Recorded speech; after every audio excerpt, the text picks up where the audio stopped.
आज हम 1917 ईस्वी की रूसी क्रांति,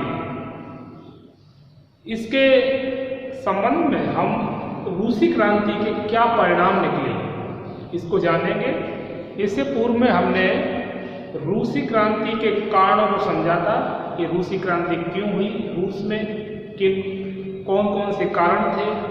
क्रांति का होना यह एक तरह से स्पष्ट करता है कि जब कोई न कोई राजनीतिक, सामाजिक, आर्थिक या धार्मिक समस्याएं पैदा होती हैं तो उस देश की जनता क्रांति के लिए आगे आती है और क्रांति होना जायज़ भी है। तो ऐसा ही रूस में हुआ। रूस में जब जार की तानाशाही बढ़ी, निरंकुशता बढ़ी, जार में आर्थिक विपन्नता बढ़ी, मजदूर और कृषकों की दशा में गिरावट आई, तो 1917 में रूसी क्रांति देखने को मिलती है। और लेनिन का अपना अच्छा इसमें महत्वपूर्ण योगदान रहा। तो आज हम रूसी क्रांति के क्या परिणाम निकले, क्योंकि कोई भी क्रांति होती है तो उसका कोई ना कोई परिणाम या सकारात्मक होगा, नकारात्मक होगा, लेकिन रूसी क्रांति का सकारात्मक परिणाम अधिकतर निकले और इसको हम विस्तार से समझेंगे। जैसे क्रांति का परिणाम, राजनीतिक परिणाम। राजनीतिक परिणामों में साम्यवादी शासन की स्थापना, रूस का युद्ध से पृथक होना, मित्र राष्ट्रों की नाराजगी, रूस का विश्व शक्तियों के रूप में उदय, विश्व शक्ति के रूप में, और राष्ट्रीयता का विकास, ये सब है राजनीतिक परिणाम। साम्यवाद का प्रसार, पराधीन देशों में नवचेतना का संचार, यूरोप में तानाशाहियों का उदय। तो ये आज जो इसके बिंदु है, ये है इसके राजनीतिक परिणाम रूसी क्रांति के। साम्यवादी शासन की स्थापना, रूस का युद्ध से पृथक होना, मित्र राष्ट्रों की नाराजगी, रूस का विश्व शक्तियों के रूप में उदय, राष्ट्रीयता का विकास, साम्यवाद का प्रसार, पराधीन देशों में नवचेतना का संचार, यूरोप में तानाशाही शक्तियों का उदय। तो ये है राजनीतिक परिणाम। इसके बाद है सामाजिक परिणाम। तो सामाजिक परिणामों में हम देखते हैं समानता की भावना का उदय, शिक्षा का विकास, स्त्रियों की स्थिति में सुधार, और इसके बाद है आर्थिक परिणाम। तो आर्थिक परिणामों में सामंतों और पूंजीपतियों का सफाया, नंबर 2 रोटी की समस्या का समाधान, नंबर 3 रूस का औद्योगिक विकास, और नंबर 4 है पंचवर्षीय योजनाएं, और नंबर 5 वर्ग संघर्ष की समाप्ति, और नंबर 6 श्रमिकों के जीवन स्तर में सुधार और क्रांति के महत्व एवं प्रभाव। तो इन बिंदुओं को हम विस्तार से समझेंगे। रूसी क्रांति के हुई और उसके क्या ये परिणाम निकले। तो पहले हम समझेंगे राजनीतिक परिणाम। तो राजनीतिक परिणाम में पहला जो बिंदु है वो है साम्यवादी शासन की स्थापना।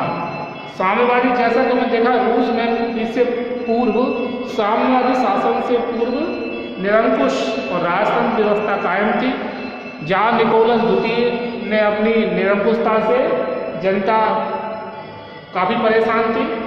तो विगत 3 शताब्दियों से चले आ रहे रोम लोग राजवंश और राजतंत्र का अंत हो गया रूसी क्रांति के बाद। रूस के अंतिम जार निकोलस द्वितीय को अपने परिवार सहित जान से हाथ धोना पड़ा। साम्यवादी शासन व्यवस्था की स्थापना होती है इस क्रांति के बाद, और निरंकुश राजतंत्र का अंत होता है। तो जो 3 शताब्दियों चले आ रहे थे रोम लोग राजवंश का अंत देखने को मिलता है। इसका नंबर 2 रूस का युद्ध से पृथक होना। दूसरा क्या परिणाम है राजनीतिक? तो उस समय युद्ध चल रहा था और मित्र राष्ट्र और सभी राष्ट्र उसमें शामिल थे, उसमें भयंकर आर्थिक हानि उठानी पड़ रही थी। तो ऐसे समय में साम्यवादी शासन ने ये सोचा कि इस आर्थिक हानि से बचने का एक अच्छा उपाय है कि इस युद्ध से अलग हो हुआ जाए। पहले तो मित्र राष्ट्र को समझाने का प्रयास रूस ने पूरा किया, लेकिन मित्र राष्ट्र नहीं समझे तो रूस ने क्या किया कि जर्मनी के साथ संधि करके अपने आप को इससे अलग कर लिया। तो यहाँ देखते हैं, सत्ता हाथ आते ही बोल्शेविकों ने सभी राष्ट्रों से युद्ध बंद करने की अपील की, किंतु न मानने की अवस्था में तो रूस जर्मनी के साथ ब्रेस्ट-लिटोव्स्क की संधि कर रूस युद्ध से अलग हो गया। तो यहाँ पर जर्मनी से कौन सी संधि की? ब्रेस्ट-लिटोव्स्क, ये संधि करके जो था रूस जर्मनी के साथ ये संधि की और वह अलग हो गया। इससे मित्र राष्ट्र नाराज अवश्य हो गए, लेकिन रूस की जो आर्थिक और राजनीतिक इससे उसको लाभ हुआ। इसके बाद नंबर 3 है मित्र राष्ट्रों की नाराजगी। जब रूस ने अपने आप को इस युद्ध से अलग कर लिया जर्मनी से साथ संधि करके, तो मित्र राष्ट्रों ने यह आरोप लगाया कि उनको बताए बिना ही रूस ने अपने आप को इस युद्ध से अलग कर लिया। तो इससे जो मित्र राष्ट्र है वो नाराजगी बढ़ी। जब रूस ने अपने आप को जर्मनी से संधि करके युद्ध से अलग कर दिया तो मित्र राष्ट्रों को सोवियत सरकार का विरोधी बना दिया, और मित्र राष्ट्र किसके विरोधी बन गए? सोवियत सरकार के, और साम्यवादी सरकार का तख्ता पलटने की पूरी कोशिश की। अब मित्र राष्ट्रों के मन में ये बैठ गई बात कि जो साम्यवादी सरकार है वो ही हमारी विरोधी है, क्यों ना इसका तख्ता पलट किया जाए, और उनने ऐसा ही प्रयास प्रारंभ कर दिए। इसके बाद है रूस का विश्व शक्ति के रूप में उदय। तो क्रांति के बाद रूस की जो आर्थिक जो नुकसान पहले हो रहा था वो अब कम होने लगा। इसके अतिरिक्त रूस ने क्या किया, अपने आप को महायुद्ध से अलग कर लिया। तो इससे क्या हुआ, उसके जो आर्थिक खर्चे थे उसमें कमी आई। इससे क्या है कि रूस की शक्ति में वृद्धि होती है, और क्रांति के बाद रूस विश्व शक्ति के रूप में उभर कर सामने आया। इतिहासकार पियर्स ने कहा था कि रूस शक्तिशाली राष्ट्र बनने की ओर अग्रसर है। तो इतिहासकार पियर्स ने जब देखा कि रूस अब व्यर्थ के झंझटों से दूर है और अपनी शक्ति को बढ़ाने में लगा हुआ है, इधर इस युद्ध उसने युद्ध से भी अपने आप को पृथक कर लिया है, तो इतिहासकार पियर्स ने ये कहा कि रूस शक्तिशाली राष्ट्र बनने की ओर अग्रसर है। इसके बाद राष्ट्रीयता का विकास। अब हमने पूर्व में देखा कि जो जार का जो अधिकतर शासन जारकालीन शासन में उन्होंने कभी राष्ट्रीयता की भावना का विकास नहीं होने दिया, और जिससे क्या है कि लोग भी निराश थे, अपने राष्ट्र के प्रति विशेष लगाव नहीं रखते थे। लेकिन जैसे ही जारकालीन शासन का अंत होता है और क्रांति की भावना को बढ़ावा मिलता है, और रूसी क्रांति के बाद रूसियों में राष्ट्रीयता की भावना पूर्ण रूप से प्रसारित होने लगती है, क्योंकि लेनिन और क्रांतिकारी जो थे उन्होंने अपनी विचारधारा का प्रचार प्रसार से लोगों में एकजुटता और राष्ट्रवाद का प्रचार प्रसार किया, जिससे रूस में राष्ट्रीयता का विकास देखने को मिलता है। यह रूसी क्रांति का एक अच्छा परिणाम था।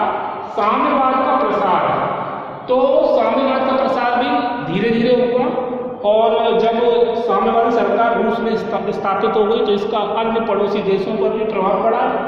आधुनिक विश्व में साम्यवाद का प्रादुर्भाव एवं प्रसार इस क्रांति की देन है। तो रूसी क्रांति की देन क्या है? साम्यवाद का प्रसार। इसके बाद है पराधीन देशों में नव चेतना का संचार। एशियाई एवं अफ्रीकाई देशों में नव चेतना का संचार हुआ। वहाँ के जो लोग हैं ये सोचने लगे कि जब रूस में क्रांति के पश्चात इतना बड़ा बदलाव आ सकता है तो हमारे देश में क्यों नहीं। तो जो पराधीन, जो गुलाम, जो उपनिवेश बने हुए थे, साम्राज्यवाद का शिकार थे जो देश, वो अब इस तरह सोचने लगे कि हमें भी अपने प्रशासन का विरोध करेंगे तभी हमारी समस्याओं का समाधान हो सकता है। तो ऐसा ही फिर सभी पराधीन देशों में विचारधारा का प्रचार प्रसार होने लगा। यूरोप में तानाशाही शक्तियों का उदय। अब यूरोप में एक अलग रूप दिखाई देता है कि जब राष्ट्र संघ कमजोर है और अमेरिका जो कि उसमें स्थायी रूप से उसमें कोई सदस्य भी नहीं और राष्ट्र संघ के पास अपनी सेना का अभाव, तो ऐसी स्थिति में हिटलर और मुसोलिनी ये अपनी मनमानी नीति अपनाने लगते हैं और इंग्लैंड फ्रांस की तुष्टीकरण नीति का लाभ उठाते हुए ये इटली में मुसोलिनी फांसीवाद को बढ़ावा देता है और जर्मनी में हिटलर नाजीवाद को बढ़ावा देता है। इस प्रकार नाजीवाद और फांसीवाद की विचारधारा के प्रचार प्रसार से यूरोप में और भी विश्व में ऐसे ही विचारधारा के जैसे कि जापान, तो ये इस तरह की विचारधारा बढ़ावा मिलता है और फिर ये राष्ट्र संघ की अवहेलना शुरू हो जाती है और जो पेरिस संधि थी उसकी शर्तों को तोड़ना शुरू कर दिया जाता है। कमजोर और शक्तिहीन राष्ट्रों पर जबरदस्ती हिटलर, मुसोलिनी और जापान की जो जर्मनी, जापान, इटली जो त्रिगुट बनता है ये अपनी मनमानी करने लग जाते हैं। तो यूरोप में तानाशाही शक्तियों का उदय और ये भी था कि अगर साम्यवाद विचारधारा का प्रचार प्रसार अधिक होता है तो फिर इससे पूंजीपतियों को भी एक तरह से खतरा उत्पन्न था और वो ये सोच रहे थे कि यदि साम्यवाद का अधिक से अधिक प्रसार होता है तो पूंजीवादी व्यवस्था के लिए बहुत ही घातक सिद्ध होगा। इसके बाद है यूरोप सामाजिक परिणाम। अब हम देखते हैं सामाजिक परिणाम क्या निकले 1917 की रूसी क्रांति के बाद। समानता की भावना का उदय, एक नए समाज का इस क्रांति के बाद विश्व में और रूस में एक नए समाज का उदय जो समानता पर आधारित था। पूंजीपति, भूमिपति और धर्माचार्यों को का उन्मूलन कर दिया गया। तो जो पूंजीपति थे जो अधिकतर अपने कालाबाजारी, भ्रष्टाचार और तमाम आर्थिक लाभ उठा रहे थे, भूमिपति जिनका काफी क्षेत्र पर जमींदार लोग, सामंत लोग जो भूमि को अधिग्रहण किए हुए थे, किसानों को भूमि से बेदखल कर रखा था।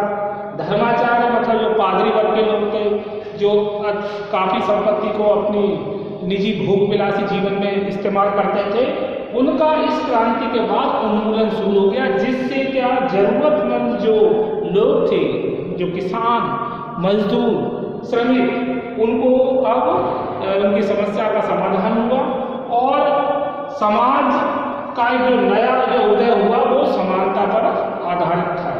इसके बाद है शिक्षा का विकास। अब शिक्षा का विकास पहले ध्यान नहीं दिया जा रहा था रूस में, क्योंकि जार कालीन शासन में और सामंत पूंजीपति वर्ग नहीं चाहते थे कि जनता अधिक से अधिक शिक्षित हो, जिससे कि उनमें राष्ट्रीय भावना का प्रचार प्रसार हो, क्योंकि इससे शिक्षित होने से जनता अपने अधिकारों की मांग करेगी और इससे अनेक परेशानियां उत्पन्न होंगी। लेकिन जब रूसी क्रांति हुई तो उसके बाद शिक्षा पर विशेष ध्यान दिया जाने लगा। क्रांति के बाद सरकार ने शिक्षा का कार्य अपने हाथ में ले लिया, क्योंकि सरकार ने सोचा कि शिक्षा जो बेसिक जो शिक्षा है अगर उसको अनिवार्य रूप से नहीं लागू किया गया और शिक्षा को निःशुल्क नहीं किया गया तो लोग अशिक्षित ही रह जाएंगे और इससे एक नवीन चेतना का संचार नहीं हो सकता है। तो इसीलिए क्रांति के बाद सरकार ने शिक्षा का कार्य अपने हाथ में लिया और निःशुल्क तथा अनिवार्य शिक्षा व्यवस्था को लागू किया गया। इसका नंबर 3, स्त्रियों की स्थिति में सुधार। तो स्त्रियों की स्थिति में सुधार सरकार ने यह माना कि स्त्रियों की पर्याप्त भागीदारी समाज में होनी चाहिए, क्योंकि उनको चार दीवारी में रखकर ही समाज का विकास संभव नहीं है। इसीलिए इस क्रांति के बाद स्त्रियों को चार दीवारी तक सीमित न रहकर उनको अन्य कार्यों में लगाया, मतलब उनको दिए गए, जिसमें हम देखते हैं कि चिकित्सा संबंधी कार्य, कारखानों में, सरकारी कार्यालयों में, सेना में भी स्त्रियां अब काम करने लगी, जिससे कि स्त्रियों की स्वतंत्रता और अधिकारों में भी वृद्धि हुई। राजनीति में भी स्त्रियां सक्रिय रूप से भाग लेने लगी। इसके बाद हम देखते हैं आर्थिक परिणाम। तो आर्थिक परिणाम क्या निकले 1917 की रूसी क्रांति के बाद? तो पहला है सामंतों और पूंजीपतियों का सफाया। तो सामंत और पूंजीपति ये अधिक से अधिक जो धन का अधिग्रहण किए हुए थे जनता का जो आर्थिक लाभ था वो इन्होंने अपने अधिकार में कर रखा था। तो इस व्यवस्था का अंत हुआ और इस क्रांति के बाद सरकारी अध्यादेशों के अंतर्गत पूंजीपतियों से उनके कारखाने छीन लिए गए। कारखाने, क्योंकि कारखानों का जो भी लाभ होता था वो अधिकतर पूंजीपति अपने अधिकार में रखते थे और सामंत जो थे वो किसानों का शोषण कर रहे थे और उनका राष्ट्रीयकरण कर दिया गया। श्रमिकों की प्रतिष्ठा में वृद्धि होने लगी। जब राष्ट्रीयकरण हो गया तो इनके अधिकार स्वतः ही छिन गए सामंतों और पूंजीपतियों के। तो ये भी एक बहुत बड़ा आर्थिक परिणाम देखने को मिलता है 1917 की रूसी क्रांति के बाद। रोटी की समस्या का समाधान। रोटी की समस्या का समाधान करने के लिए सरकार ने कालाबाजारी और मुनाफाखोरी पर रोक लगाई, भ्रष्टाचार पर काफी अंकुश लगाया। रूस को महायुद्ध से अलग करके भी सरकार ने अपनी योग्यता का परिचय दिया, क्योंकि रूसी सरकार अच्छी प्रकार से जान रही थी कि युद्ध में शामिल होने का मतलब आर्थिक अधिक से अधिक नुकसान। तो इसीलिए उसने अपने आप को युद्ध से अलग कर लिया, जिससे कि रूस की आर्थिक जो नुकसान होना था उससे जो सरकार ने उसको बचा लिया। सामंतों की भूमि छीन कर भूमिहीन किसानों में बांट दी गई, क्योंकि भूमिहीन किसानों के पास सदैव रोटी कपड़ा और मकान इसकी समस्या बनी रहती। तो इसीलिए जब उनको भूमि का मालिक बना दिया गया सामंतों से भूमि को छीन कर, तो किसानों की जो मूल जरूरतें थी वो पूरी होने लगी और किसानों की दशा में सुधार देखने को मिलता है। रूस का औद्योगिक विकास। अब रूस का औद्योगिक विकास किस प्रकार से किया जाए, इसके लिए सरकार ने बड़े बड़े बिजली घरों और कल कारखानों को स्थापित किया, जिसके परिणाम स्वरूप उत्पादन में वृद्धि हुई और निर्यात बढ़ने लगा। क्योंकि अधिक से अधिक उद्योगों को लगाने से ये सकारात्मक परिणाम देखने को मिलता है कि उत्पादन में वृद्धि होती है, जिससे कि जो रूसी जनता है उसकी मूलभूत आवश्यकता है, जरूरतें पूरी होने लगती हैं और जो अतिरिक्त उत्पादित सामान था उसको विश्व के बाजारों में बेचा जाने लगा, निर्यात बढ़ा, जिससे कि अतिरिक्त रूसी सरकार को आय होने लगी, जिसका उपयोग वह अपनी जनता के विकास कार्यों में खर्च करने लगे। तो औद्योगिक विकास हुआ। पंचवर्षीय योजनाएं। पंचवर्षीय योजनाओं का भी रूसी इतिहास में बहुत महत्वपूर्ण योगदान देखने को मिलता है। स्टालिन ने रूस का आर्थिक नक्शा ही बदल के रख दिया था। उसने अपने समय में 2 पंचवर्षीय योजना चालू की, जिसमें उसको सफलता भी मिली। तो रूसी क्रांति के बाद जो पंचवर्षीय योजनाओं में स्टालिन ने जो 2 पंचवर्षीय योजना लागू की, उनका महत्वपूर्ण योगदान रूसी विकास में देखने को मिलता है। वर्ग संघर्ष की समाप्ति। अब वर्ग संघर्ष जो कि पहले चला रहा था, क्योंकि मजदूर, किसान, श्रमिक इनमें आपसी इनका शोषण और इनके अधिकारों से इनको वंचित रखना।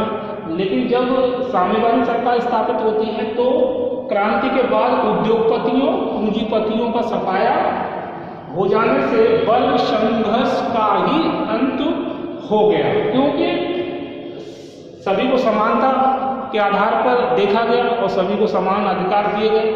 तो पूंजीपति और उद्योगपति थे, ऐसे वर्ग का सफाया हो जाने से वर्ग संघर्ष का भी अंत हो गया। श्रमिकों के जीवन स्तर में सुधार।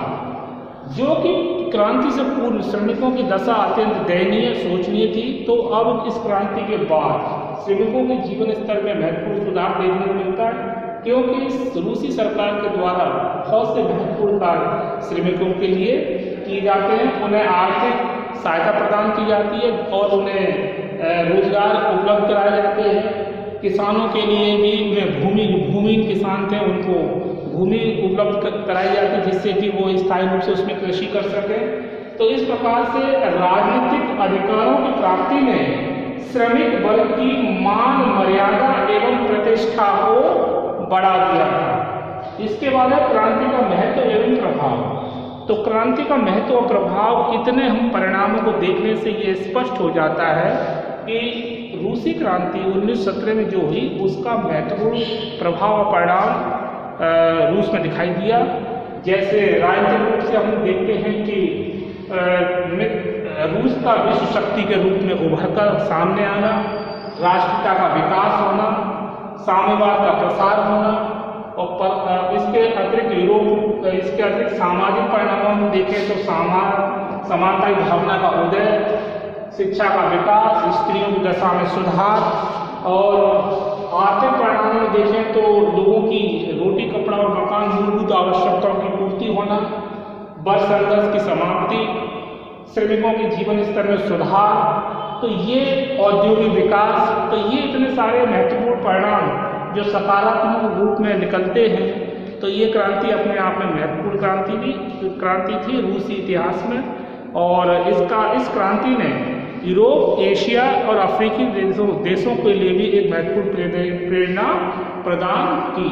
तो आज हमने इस वीडियो में रूसी क्रांति के 1917 की रूसी क्रांति के राजनीतिक परिणाम के अंतर्गत साम्यवादी शासन की स्थापना, रूस का युद्ध से पृथक होना, मित्र राष्ट्रों की नाराजगी और रूस का विश्व शक्ति के रूप में उदय, राष्ट्रीयता का विकास, साम्यवाद का प्रसार, पराधीन देशों में नवचेतना का संचार, यूरोप में तानाशाही शक्तियों का उदय, सामाजिक परिणाम में समानता की भावना का उदय, शिक्षा का विकास, स्त्रियों की स्थिति में सुधार, आर्थिक परिणाम में सामूहिकों और पूंजीपतियों पर सफाया, रोटी की समस्या का समाधान, रूस का औद्योगिक विकास, पंचवर्षीय योजनाएं, वर्ग संघर्ष की समाप्ति, श्रमिकों के जीवन में स्तर में सुधार, और क्रांति का महत्व एवं प्रभाव। इसको इन बिंदुओं को हमने विस्तार समझा। इसके आगे हम अगले टॉपिक को समझेंगे।